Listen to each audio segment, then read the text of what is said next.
Hello friends, welcome back to my channel helping hand Shruti. तो I hope आप सब लोग बहुत ही अच्छे होंगे। तो फ्रेंड्स, कल मैंने आप लोगों के साथ सी टेट का पेपर 1 डिस्कस किया था। आज मैं सी टेट का पेपर 2 आप लोगों के साथ डिस्कस करूंगी। तो सबसे पहले हम स्टार्टिंग करते हैं सीडीपी के। तो फ्रेंड्स, मैं इसमें केवल आप लोग को आंसर बताऊंगी, बहुत ज्यादा इसमें हम लोग डिस्कस नहीं करेंगे। तो आइए स्टार्ट करते हैं। तो देखिए फ्रेंड्स, आपका जो पहला क्वेश्चन है, निम्न कथनों को पढ़िए तथा सही विकल्प का चयन कीजिए। अभिकथन ए है, शिक्षकों को विद्यार्थियों में विशेष जातीय समूहों के बारे में रूढ़वादिता को तोड़ने के लिए कड़ी मेहनत करनी चाहिए। और इसका जो कारण है, शिक्षा का एक प्रमुख उद्देश्य विद्यार्थियों को समालोचनात्मक आत्मचिंतन के लिए प्रोत्साहित करना है। तो आपका इसमें जो ऑप्शन सही होगा ना, आपका ऑप्शन सी सही होगा। ए और आर दोनों सही हैं और जो है ए आर ए की सही व्याख्या करता है। अब हम अगर ऑप्शन क्वेश्चन नंबर दूसरा करें, तो निम्न में से कौन सा आंतरिक अभिप्रेरणा का उदाहरण है? तो इसमें आपका ऑप्शन नंबर चौथा सही होगा, व्यक्तिगत आनंद के लिए एक वाद्य यंत्र बजाना। क्वेश्चन नंबर 3 है, निम्न कथन में से विकास के किस सिद्धांत को दर्शाया गया है? जो बच्चे अपने शुरुआती वर्षों में भाषा सीखने के लिए अनुकूल वातावरण से वंचित रहते हैं, उन्हें बाद के जीवन में भाषा चुनने में थोड़ी कठिनाई होती है।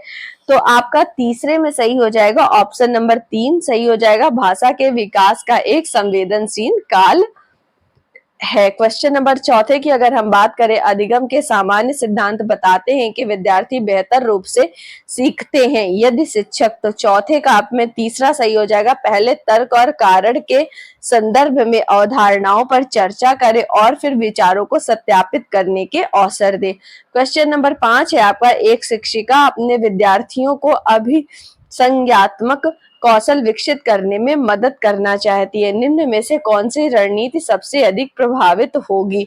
तो पांचवें का आपका चौथा सही है, विद्यार्थियों को प्रोत्साहित करना कि वे स्वयं अपने अधिगम पर चिंतन करें और अपनी प्रगति का मूल्यांकन करें। क्वेश्चन नंबर 6 है, निम्न कथनों को पढ़िए तथा सही विकल्प का चयन कीजिए। अभिकथन ए है आपका, शिक्षकों को संकल्पना को मजबूत करने के लिए विद्यार्थियों को अपने स्वयं के संकल्पना के उदाहरणों और गैर उदाहरणों की पहचान करने के लिए कहना चाहिए। और इसका कारण है, उदाहरणों के बारे में सोचने से संकल्पना को मजबूत किया जाता है, जबकि गैर उदाहरण विद्यार्थियों को भ्रमित करते हैं। तो छठवें में आपका पहला सही हो जाएगा, आपका केवल ए नंबर सही है।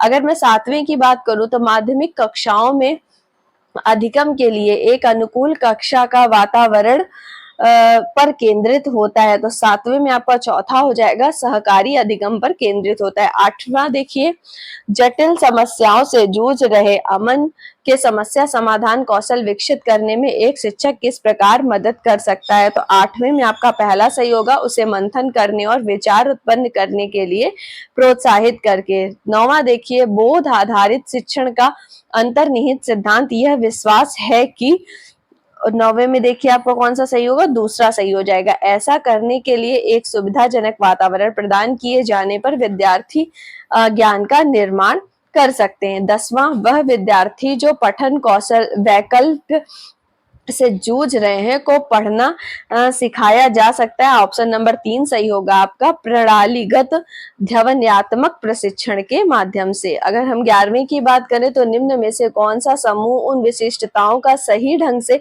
उल्लेख करता है जो प्रतिभाशाली विद्यार्थियों और कक्षा के अन्य विद्यार्थियों के बीच आमतौर पर भिन्न होते हैं? तो देखिए 11वें में आपका तीसरा सही हो जाएगा, ए और बी, समझ की अग्रवर्ती गहनता और सीखने की तेज गति। 12वां देखिए, श्रवण बाधिता के संदर्भ में निम्न में से कौन सा कथन सही है? तो 12वें में आपका पहला सही हो जाएगा, श्रवण बाधिता बच्चे के प्रभावी ढंग से संवाद करने की क्षमता को प्रभावित करती है। 13वां क्वेश्चन, समावेशन के संदर्भ में पाठ्य चर्चा सीखने की अपेक्षाएं में समान है जबकि में वे भिन्न होती हैं। तो देखिए आपका 13वें का तीसरा सही हो जाएगा। 14वां देखिए, संरचनावादी सिद्धांतकारों के अनुसार निम्न में से कौन सा कथन सही नहीं होगा? देखिए आप लोग यहाँ नहीं को ध्यान में रखिएगा। तो 14वें में आपका दूसरा सही हो जाएगा, प्रभावी अधिगम सुनिश्चित करने के लिए शिक्षार्थियों को बाहरी रूप से प्रेरित करने की आवश्यकता है। क्वेश्चन नंबर 15 है, एक प्रगतिशील कक्षा में विद्यार्थी अधिक प्रश्न नहीं पूछते हैं, शिक्षक से प्रश्न पूछते हैं, एक दूसरे से प्रश्न पूछते हैं और स्वयं से प्रश्न पूछते हैं। तो 15वें में आपका सही हो जाएगा दूसरा नंबर। 16वां देखिए, बुद्धि के संदर्भ में निम्न में से कौन सा दृष्टिकोण शिक्षार्थियों के बीच विविधता के सम्मानपूर्ण विचार का समर्थन करता है। तो 16वें में आपका तीसरा सही हो जाएगा, बुद्धि बहुआयामी है और समय के साथ बदल सकती है। 17वां देखिए, पुल्लिंग या स्त्रीलिंग होने से जुड़ी अपेक्षाओं को कहा जाता है। तो 17वें में आपका पहला सही हो जाएगा। 18वां देखिए, लॉरेंस कोहल वर्ग के सिद्धांत की आलोचना कैरल गिलिगन द्वारा। तो 18वें में आपका पहला सही हो जाएगा, नैतिक तर्क में लैंगिक विभिन्नताओं की उपेक्षा करने के लिए की गई है। 19वां देखिए, निम्न में से किसने सामान्य बुद्धि की अवधारणा की आलोचना की और बुद्धि का एक वैकल्पिक सिद्धांत प्रस्तुत किया। तो 19वें में आपका चौथा सही हो जाएगा, हार्वर्ड गार्डनर ने किया था। समावेशी शिक्षा में क्या शामिल है? तो 20वें में आपका हो जाएगा तीसरा नंबर है, व्यक्तिगत अंतरों की पहचान के परिणाम स्वरूप पाठ्य चर्चा में लचीलापन। अगर क्वेश्चन नंबर 21 की बात करें तो समालोचनात्मक चिंतन में प्रमाण की क्या भूमिका होती है? तो 21वें का आपका पहला सही हो जाएगा, प्रमाण का तार्किक और सुनियोजित रूप से मूल्यांकन किया जाना चाहिए। 22वें की बात करूं तो निम्न में से कौन सा प्रश्न बच्चों के समालोचनात्मक व रचनात्मक चिंतन को बढ़ावा देता है? तो 22वें का आपका पहला सही होगा, पानी के बचाव के लिए सबसे अच्छा तरीका कौन सा हो सकता है और क्यों? 23वां देखिए, निम्न कारणों को पढ़िए और सही विकल्प का चयन कीजिए।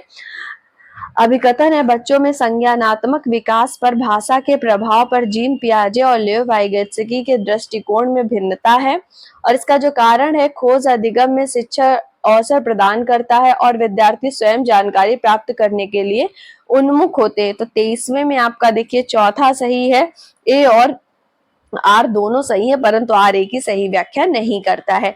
24वें की अगर मैं बात करूं तो ये भी कथन और कारक वाला है। तो देखिए 24वें में आपका तीसरा सही हो जाएगा, ए और आर दोनों सही है और आर ए की सही व्याख्या करता है। 25वें की अगर मैं बात करूं, भाई बहन के रिश्तों में 25वें में देखिए आपका पहला सही हो जाएगा, माता पिता और साथियों के साथ संबंधों से भिन्न होते हैं और बाल्यावस्था में सामाजिकरण में महत्वपूर्ण भूमिका निभाते हैं। अगर मैं क्वेश्चन नंबर 26 की बात करूं तो महारत, निपुणता, लक्ष्य और प्रदर्शन लक्ष्य में क्या अंतर होता है? तो 26वें में आपका चौथा सही हो जाएगा, महारत लक्ष्य अपने कौशल और कार्य की समझ में सुधार करने पर केंद्रित होते हैं, जबकि प्रदर्शन लक्ष्य उच्च ग्रेड प्राप्त करने या बाहरी पुरस्कार प्राप्त करने पर केंद्रित होते हैं। अगर मैं 27वें की बात करूं तो निम्न में से कौन से पियाजे के संज्ञानात्मक विकास के सिद्धांत की सीमा है? तो 27वें में आपका तीसरा सही हो जाएगा, वह संज्ञानात्मक विकास पर संस्कृति और सामाजिक कारकों के प्रभाव को ध्यान में नहीं रखता है। 28वां अगर हम देखें, पियाजे के अनुसार गुणात्मक रूप से चार भिन्न अवस्थाएं कौन सी होती हैं? तो इसका तीसरा सही हो जाएगा, बच्चों के विकास के सार्वभौमिक पैटर्नों का प्रतिनिधित्व करती हैं। 29वें की अगर हम बात करें, लेव वाइगोत्स्की का मानना था कि विकास, तो इसमें आपका तीसरा सही हो जाएगा, सीधे सामाजिक संपर्क के परिणाम से होता है।